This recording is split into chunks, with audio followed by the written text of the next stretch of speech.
Hello, my name's David Seaman, and this is the Three Lions Podcast.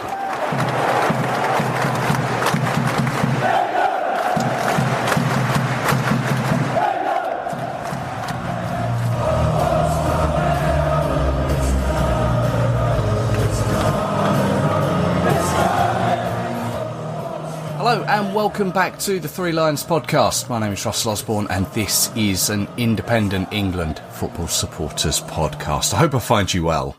Hope you've enjoyed some of the recent episodes that have come your way. Although I appreciate there's been a period of silence from me. I've been away for a couple of weeks.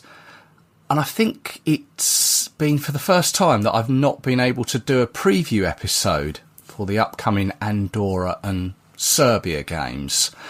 So I hope this one will make up for it and will be something you can listen to on the journey to either game.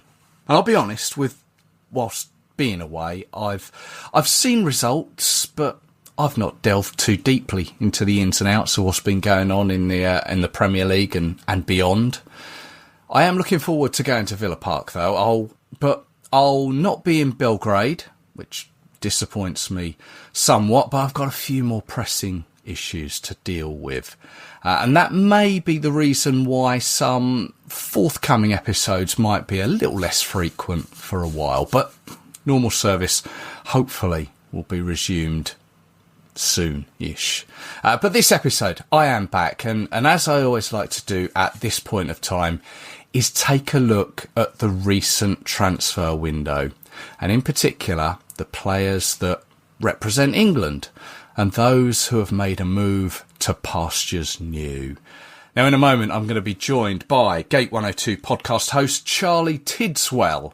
We'll go through them together. But before he joins us, this time last year, the amount roughly spent on England players was 350 million.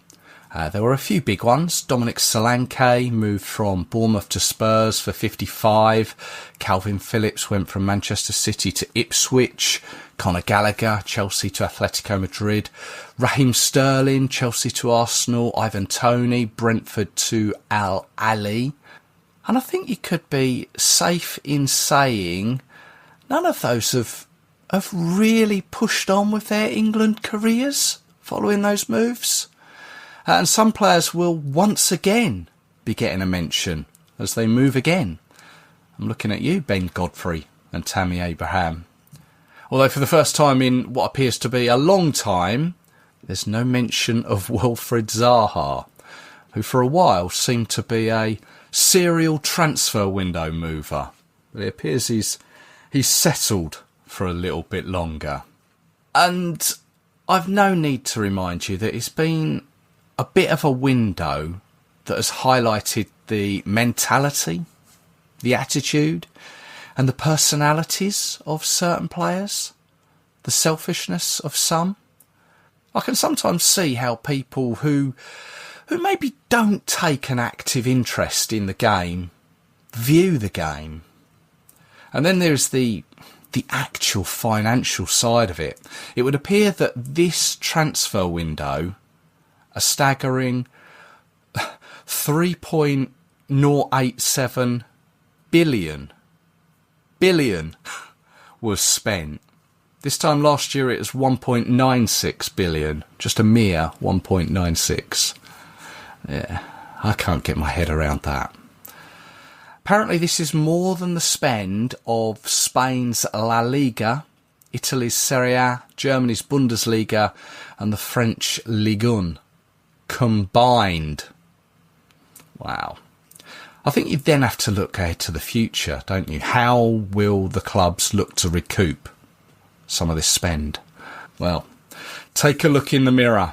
I fully expect season ticket prices to increase in coming seasons.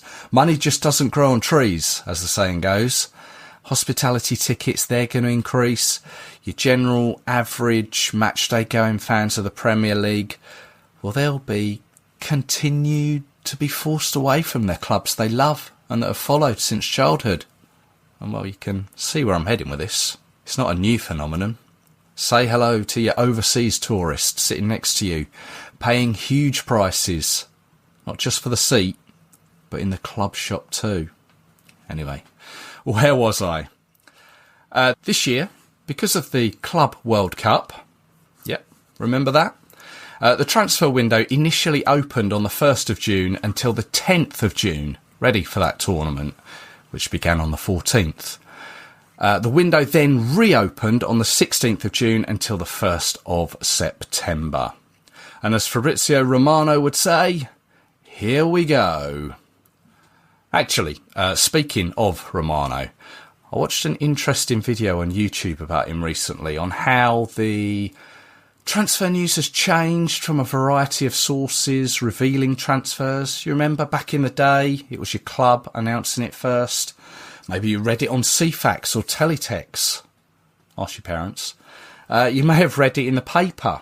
There was a real buzz about seeing your team with a new signing on the pitch, wearing the shirt next to the manager or holding a scarf between them. Now all you get is Romano and a few others breaking them early on. So the transfers are no real surprise anymore, are they? I'm done with Fabrizio Romano now, to be honest.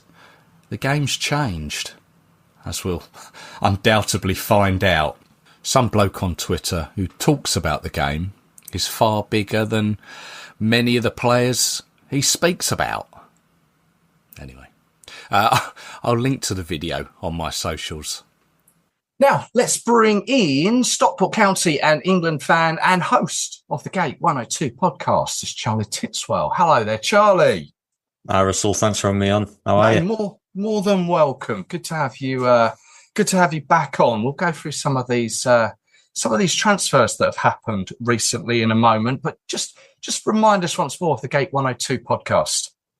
Yeah, so it's a podcast going through every single game Gareth Southgate managed for England in order. So from his first against Malta all the way to the last one against Spain last year. I'm currently up to 43 games. And it's funny, the last game I talked about was actually a 0-0 draw against Denmark. So not the most exciting game. But yeah, just keep going through the games and yeah, just talk about Gareth Southgate and each game, go into detail about tactics, milestones, teams, lineups, stuff like that. And yeah, it's just a podcast basically remembering the good old days. Some good times, weren't they? Definitely. Well, as always, yeah, go find it on your podcast provider of choice there, Gate 102 podcast. It's a great listen. But this episode, we are talking the transfer window. Now, the first player to I mentioned this early transfer window that opened because of the Club World Cup. The first England player to take advantage of that was Trent Alexander-Arnold back on the 30th of May. It was actually before that window opened. Liverpool and Real Madrid managed to circumnavigate that by paying an extra 10 million to release him from his contract early, as he was days away from being out of contract with Liverpool. So Trent, yeah, he was a familiar name under Gareth Southgate. Obviously, he's gone to Real Madrid and by all accounts, he's had a bit of an on-off start to the season. What do you think of this move for him? Yeah, I think there was lots of speculation all throughout last season, whether he's going to make the move or not. And then I think the longer the season went on, the more you got the sense that he was going to make the move to Spain. I think it's a good move. I think it's a good time for a new challenge. He's 26. He's won everything at Liverpool. We all know his talent and ability going forward. I personally still think there's some defensive issues there, but maybe joining a new club in a different environment, maybe he might improve his defensive side of his game. And that's something that I'd hope. I think it's interesting that he was left out of the latest squad. Obviously, there's a lot of competition at right back. But I think one point I do want to make about Trent is that I think regardless of what club he's at, it's whether he fits the profile. Obviously, Lewis Skelly is probably going to be our main left back going forward. And if that's the case, I keep debating, would the two of them, Trent and Lewis Skelly, play well together? So I think that's possibly a reasoning behind Tuchel leaving him out in the latest squad. Because it's all to do with the profile of players and the people he wants. But overall, I think it's a good move and an exciting new chapter in his career, and hopefully it works out for him. Yeah, absolutely. I've always said that I got a lot of time for players that go abroad, and he clearly was ready for the challenge as he came out speaking fluent Spanish in his sort definitely. of transfer unveiling. It was a strange one them being left out of the latest squad. But yeah, perhaps you're right. He wants to look at Miles Lewis-Skelly, and he's just taking into account that Trent's at a new club and just maybe giving him a little bit of time, but it'll certainly feature going forward. I've no doubt. Yeah. Next one was Liam Delap. Now, Liam Delap's a bit of not a strange one as such, but more the fact that he's yet to play for the senior team. He moved from Ipswich to Chelsea for £30 million. Played in that Club World Cup. In fact, won it, didn't he? As part of that Chelsea team. Although now, I don't know how close he would have been to have been selected by Thomas Tuchel, but obviously he became injured recently in the match against Fulham, and he could be out for up to 6 to 8 weeks. Now, I've often thought once Harry Kane hangs up his boots, we're going to need to think about who's going to replace him. And maybe one of the names that keeps cropping up is Liam Delap.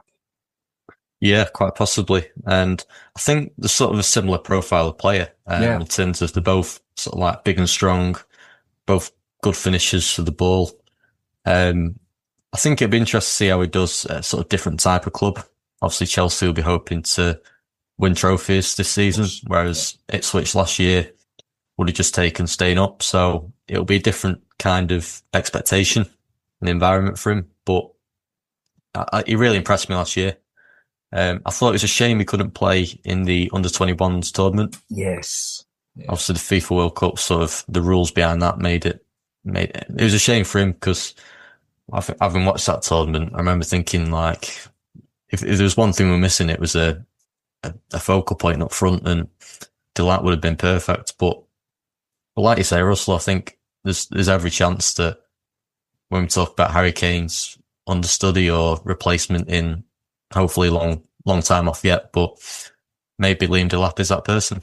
Maybe. I mean, obviously we've got this international window coming up, Andorra, Serbia. We've got the October one, which is Wales and Latvia, and maybe looking at his injury, 6 to 8 weeks, he may not sort of be around for that. So if he's going to be selected for England, maybe we're looking at the November camp. We'll see, I guess. Yeah, hopefully he gets involved before March. Hopefully that'll be nice. Yeah, just to blood him in, basically. Definitely. Yeah.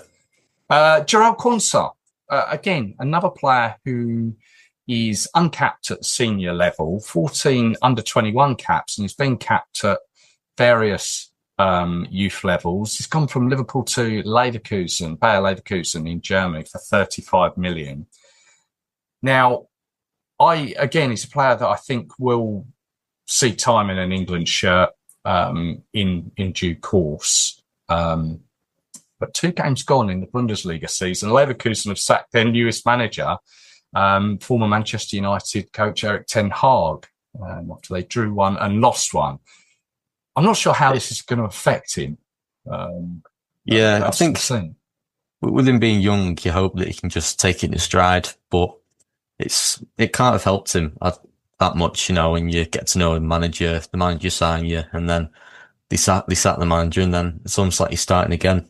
But I think overall it's a good move. I think he'll get more game time, and again, playing abroad at a young age will hopefully help him.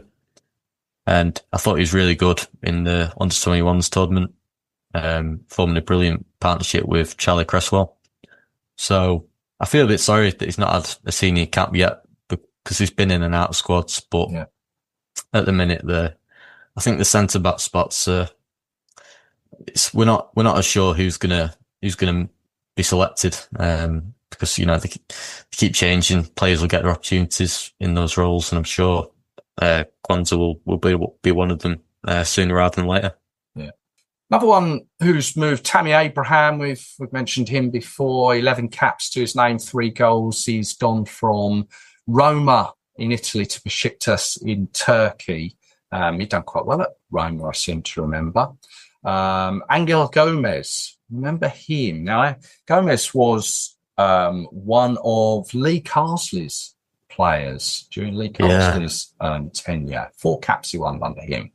And everyone we all thought he was quite the player, and people were maybe sort of comparing him to sort of like a Conte whilst at Chelsea.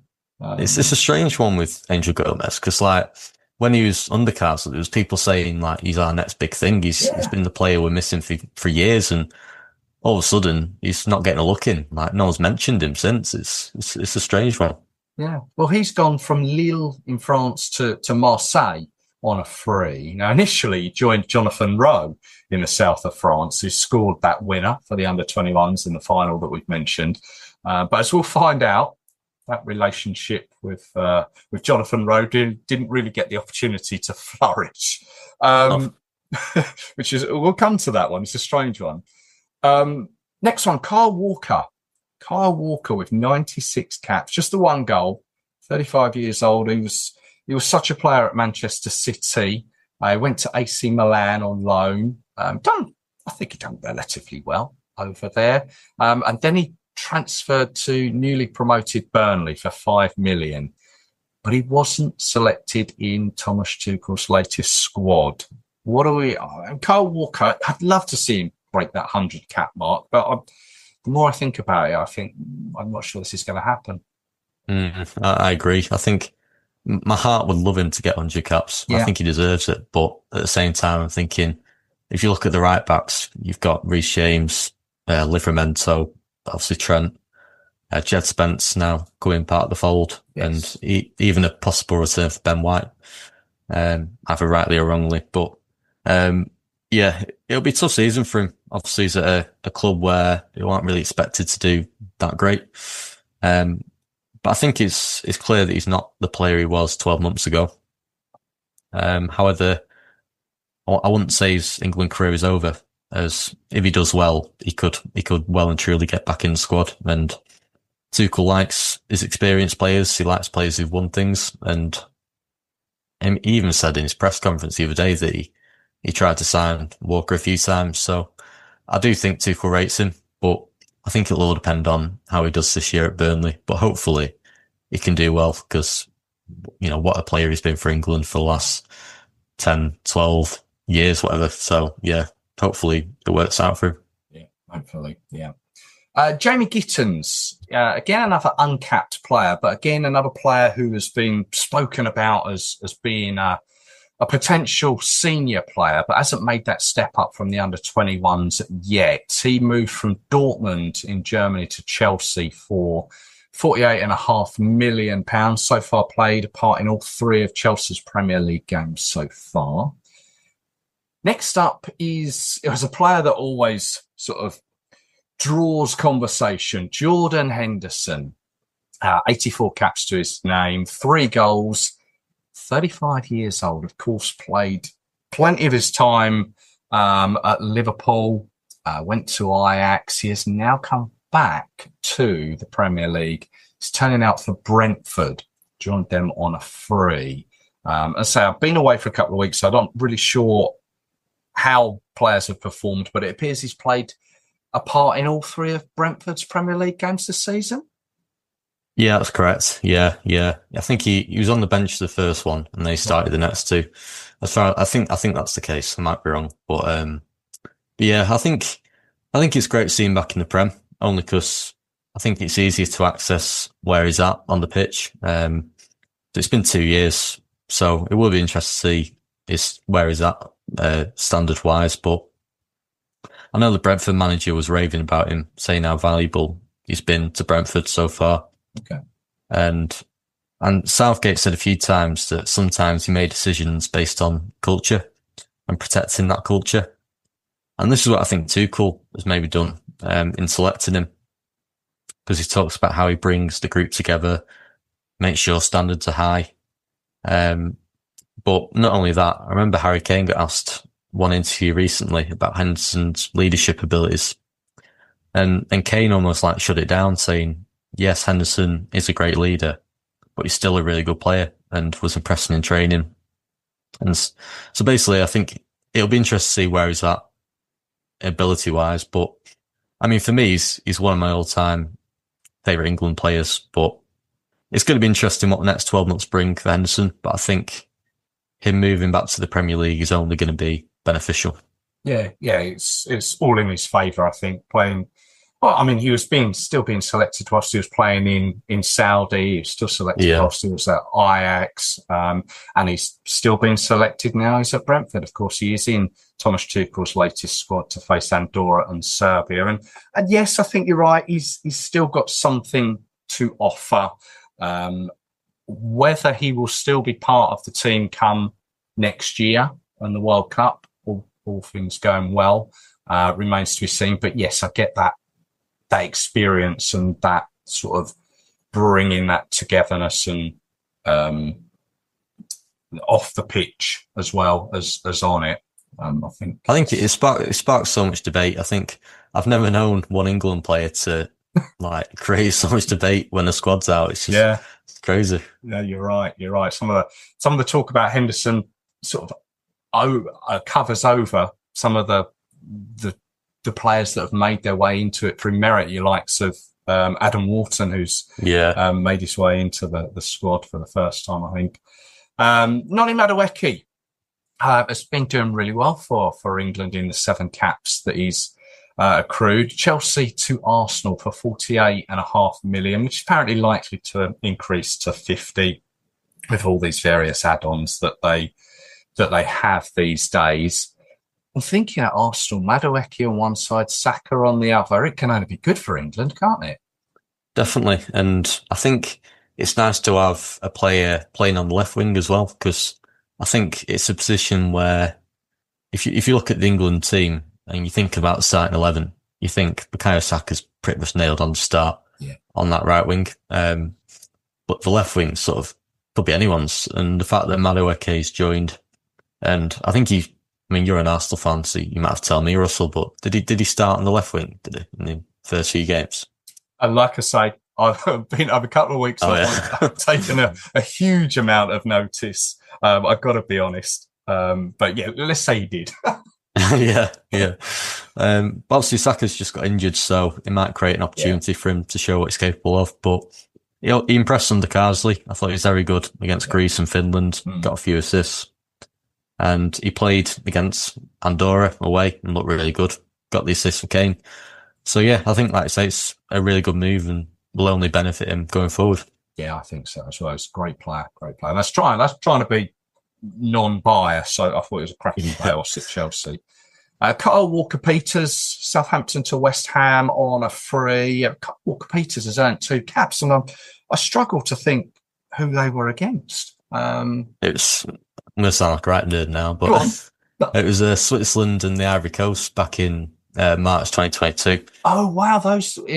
When I had those two close together in that March break, 2022. Yeah. Wow. Friendlies at Wembley, yeah. Well, we'll see if he can break back into the team. I'm not so convinced, I've got to be honest. No. One player who, stranger things have happened, but one player I'm doubtful that will return to the England team is Ashley Young. Not so young these days, 40 years old, 39 caps, 7 goals. Everton to Ipswich on a free. His last cap came in that Croatia semi-final in Russia 2018. He was one of Gareth's favourites, wasn't he, Ashley Young? Yeah, he was brilliant for us at 2018 World Cup, and I still miss those crosses he put into on corners. Like that tournament, him and Trippier crossing balls in the box was just a joy to watch.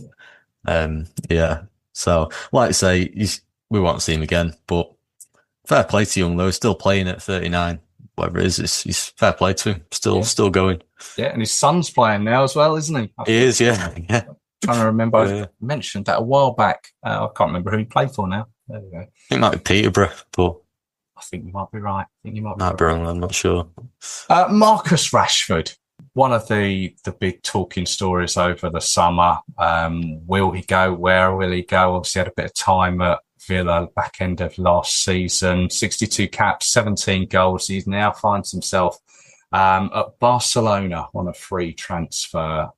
I wasn't aware that the last English international to play for Barca was Gary Lineker back in '86. It's quite an unbelievable stat, that one. But Rashford, he appears to have started well. They had a few pre-season games. La Liga is up and running now. And I think like Trent as well, he hasn't sort of set his career on fire yet. He's either been subbed off or subbed on. But I think hopefully it's a reset for Marcus Rashford. Definitely, yeah. And sometimes it takes time to join a new club, especially abroad as well. Different environment, different surroundings, it's different atmosphere, it's different tempo sometimes. But I think I'm pleased he's left United. He needed a new challenge. He did well at Villa towards the end of last season. I think Tuchel clearly rates him, and it's quite telling that the first 2 games of his tenure, he immediately brought Rashford in and started both of them in both games. I think a fully fit, confident Marcus Rashford is unstoppable. He's got double figures in terms of England goals, which is impressive. I think the problem with him is his form has just fluctuated so much over recent years, and you just hope that he can go to Barcelona, have a great season, and just enjoy his football, and that can only be beneficial if or when we do make the World Cup next year, because we talk about who plays in that left wing. A fully fit Marcus Rashford was playing football with a smile on his face. That's unbelievable. You think back to last World Cup in Qatar, how good he was. And also another thing about Rashford is if you're going to include him in a squad, he's quite versatile. He can play on the left, on the right as a number 9. So yeah, hopefully it's a good season for him. Yeah. If he does anywhere like as good as Gary Lineker done, then he'll be a success over there in Catalonia in Spain. James Trafford, I think this is the only goalkeeper we've got on the list, I think. Still uncapped by England, but obviously being with the under-21s for so long, he's gone from Burnley to Manchester City, 27 million, might go up to 31. Apparently it's a record for a British goalkeeper. A strange twist, Trafford actually moved from City to Burnley in 2023 for 19 million. It was all, they have now these buyback clauses, don't they? But in recent days, Edison has left City. Donnarumma has come in as a goalkeeper at City. I know Trafford, it appears, has played a couple of games in the Premier League for City. He has, yeah. I think he's started everyone. So, Okay. I think it's a good move. Interesting what you said about the buyback clause. Obviously, I think it's something we're seeing more of nowadays. But yeah, he's been starting games, and I think now Edison's left, it'll hopefully allow him to be more solidified of that number 1 spot. But he's a good goalkeeper. Obviously, 25 clean sheets or something stupid last year for Burnley, which is incredible. And how can you compete with Donnarumma though? Well, that's it. It's what a strange predicament to be in. Yeah, it's tough, isn't it? Because you've got like both levels of the spectrum. You've got really experienced and got the trophies in Donnarumma, and then you've got this young upcoming goalkeeper who's spent a lot of money on it. It's going to be an interesting one, how it all plays out.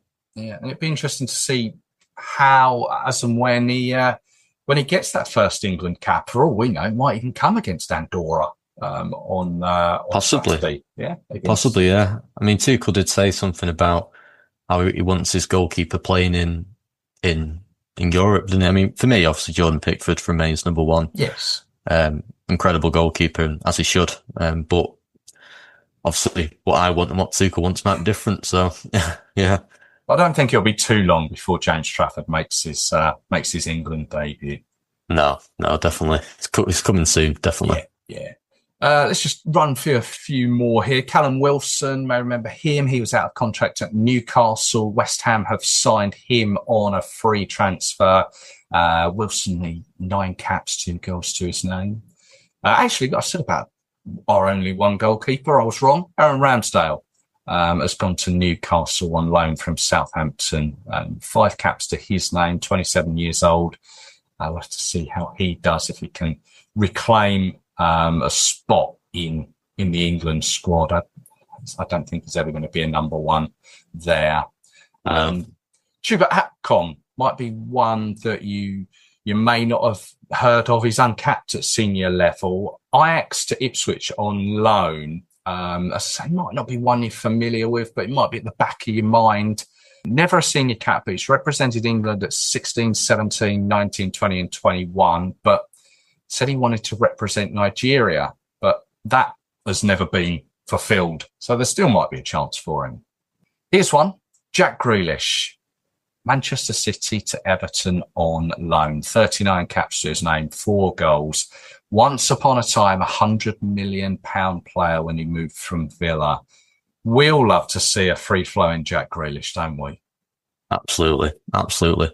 I think out of all the moves this summer, this is the one that pleased me the most.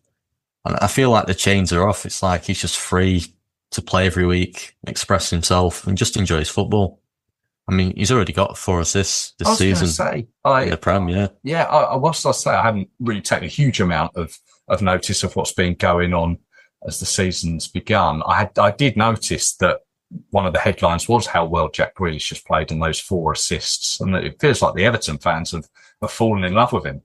Definitely, yeah. And I think it's 4 assists in just 3 games, where I might be wrong, I might have to check this, but I think over the last 2 years, he got 2 assists, and that's it. Oh, really? So he's already got double his assist tally in 2 years in 3 games. So, yeah, I think he's one of the players who you just want to see enjoying your football, because he's best when he's happy. Yes. I'm a bit disappointed he's not been called up to the latest squad, as I think he deserves it. But I'm sure if he continues the way he is, he'll definitely, force his way into the squad. Yeah, October squad he's got to be looking at that, surely. Definitely, yeah. Not to Jack Grealish. Dominic Calvert-Lewin, Everton to Leeds on a free, 11 caps, 4 goals. Ben Godfrey, remember him? 2 caps in 2021. It's been a bit of an up and down period for him. He was at Everton. He went to Ipswich. He then went to Atalanta in Italy.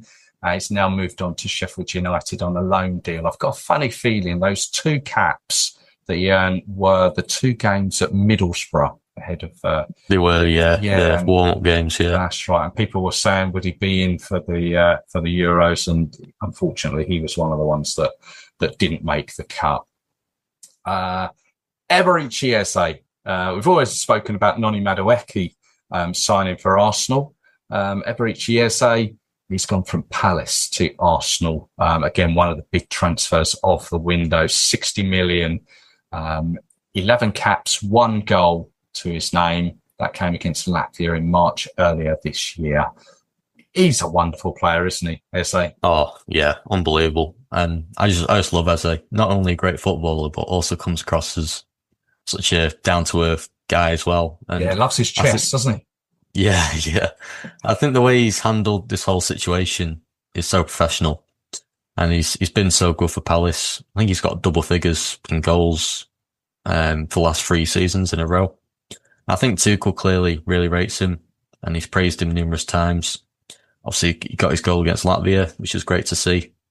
And even in that Senegal game, I mean, I was there and I just remember thinking, this is rubbish, this. But I think Eze was the only one who was actually sort of trying to make things happen and trying to move defenders around. And I love the way he draws players to him.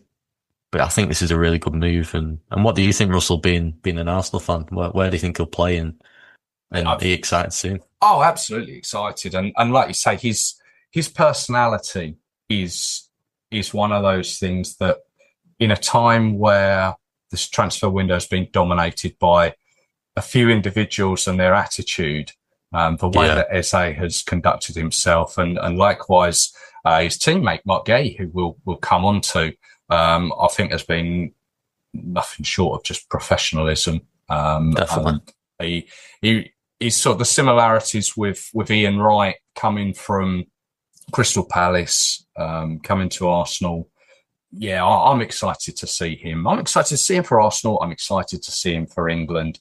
I think he's, 27? So he's prime of his career. I think, yeah, the time's right for him. Mentioned Angel Gomez about teaming up with Jonathan Rowe. He was at Marseille. Made his name scoring the winner against Germany in that under-21s game. Now, he left Marseille, went to Bologna in Italy for 16.8 million because of a fight with his teammate Adrien Rabiot in the dressing room after Marseille's lost to Rennes on the opening day of the season.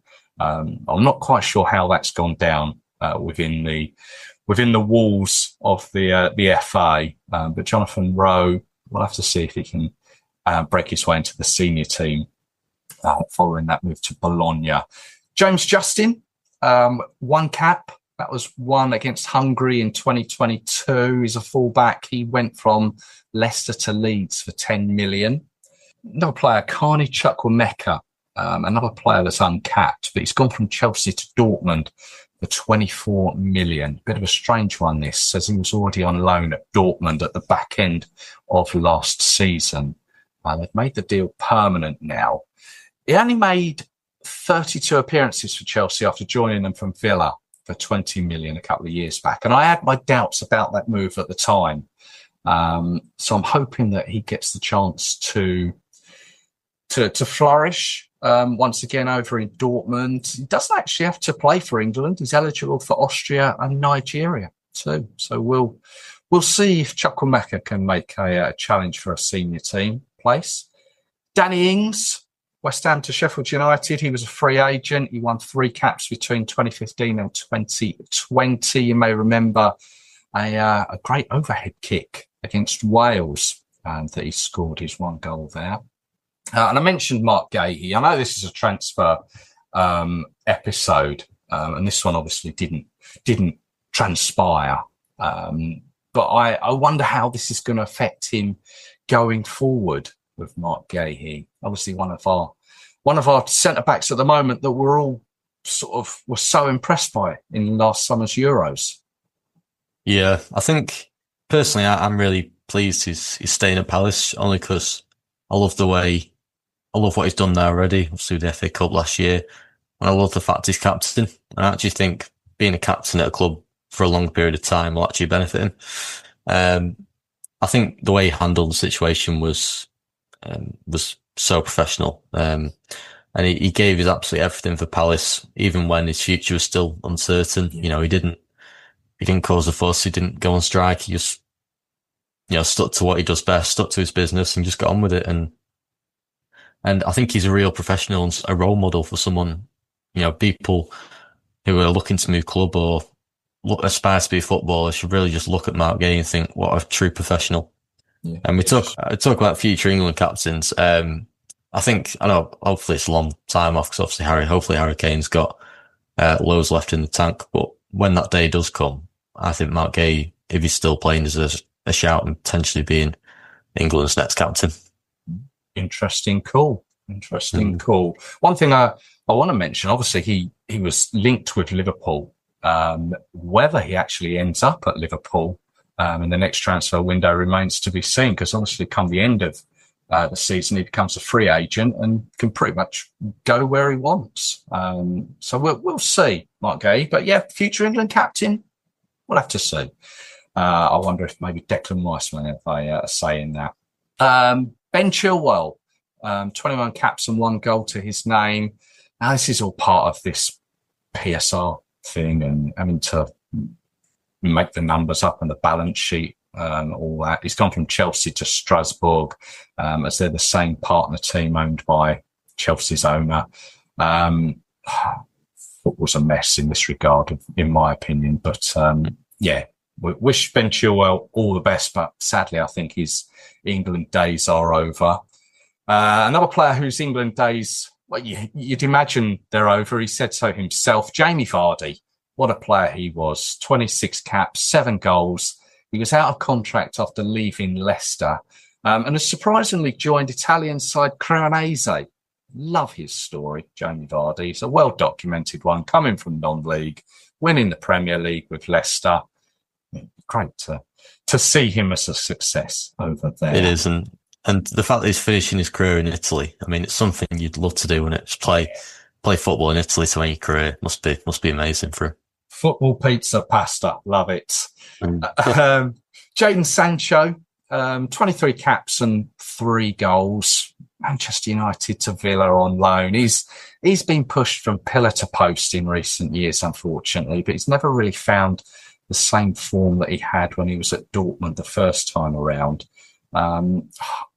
If he can get his form back, I think Jadon Sancho's got a chance.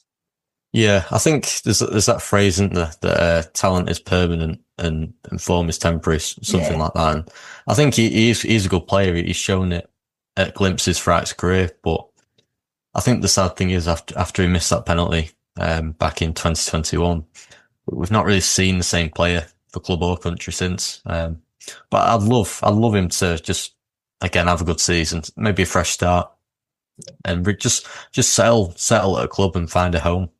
I know it's a loan move, but if he does well, there's a good chance he could end up permanently at Villa. So I really hope it works out for him.